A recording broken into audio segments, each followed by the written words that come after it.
what is your sort of main takeaway or top line takeaways of lessons that you learned? Because it's obvious, like, it's a horrible thing. Like, we all feel terrible, but we're not you. And so your unique vantage point, singular vantage point, can maybe help us try to figure out how we can actually break through the glass ceiling and have a woman in charge of the country, in a country where women are the majority of the electorate. Zerlina, I'm actually encouraged, and here's why. I feel like, those of us who are on the tip of the spear, so to speak, we have to go through the experience, and the amount of sexism and misogyny and incredible attacks on me that happened back in 2016, and then the coup de grace with Comey coming out and basically undercutting me unfairly, wrongly. We lived through all of that, and I think that what we have learned is that you've got to keep doing it.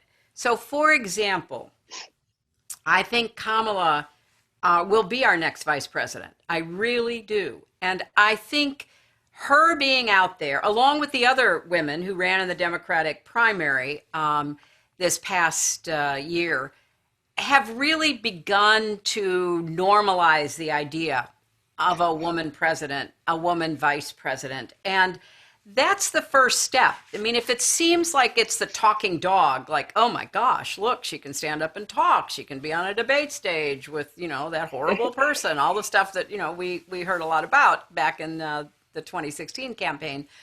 If it's more normalized so that, the women standing on the stage, they are of all sizes and shapes and different hairdos and different clothing choices. So it's no longer everything focused on just one woman.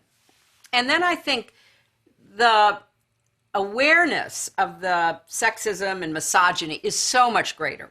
Yeah. Just online in the last few days, a right-wing commentator was criticizing Kamala for, dancing on stage, showing joy, being a happy warrior. And people just went nuts, as they rightly should have, because it happened to coincide with the absurd picture that we all saw of Donald Trump trying to dance.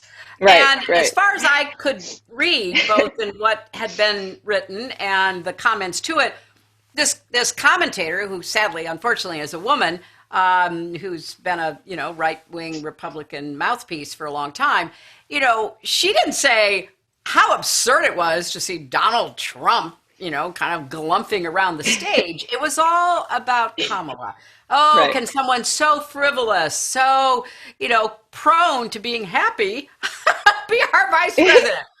Give me a break. So the outrage at that, the pushback at that is actually really encouraging to me. So I do think Kamala is going to be our vice president, which is enormous in every historic sense we can think of. And then I think she's going to acquit herself really well. I think she's going to do an excellent job. I've known her for a long time. We talk all the time. I'm really enthusiastic about her becoming vice president. And that will further normalize it. So as hard as 2016 was, and believe me, it was beyond painful, I think even though a lot of the very people who were dumping on us all the time and, making up stuff about me will never admit they were wrong, they are making up for it by being somewhat more self-aware than they were 4 years ago. And that's good.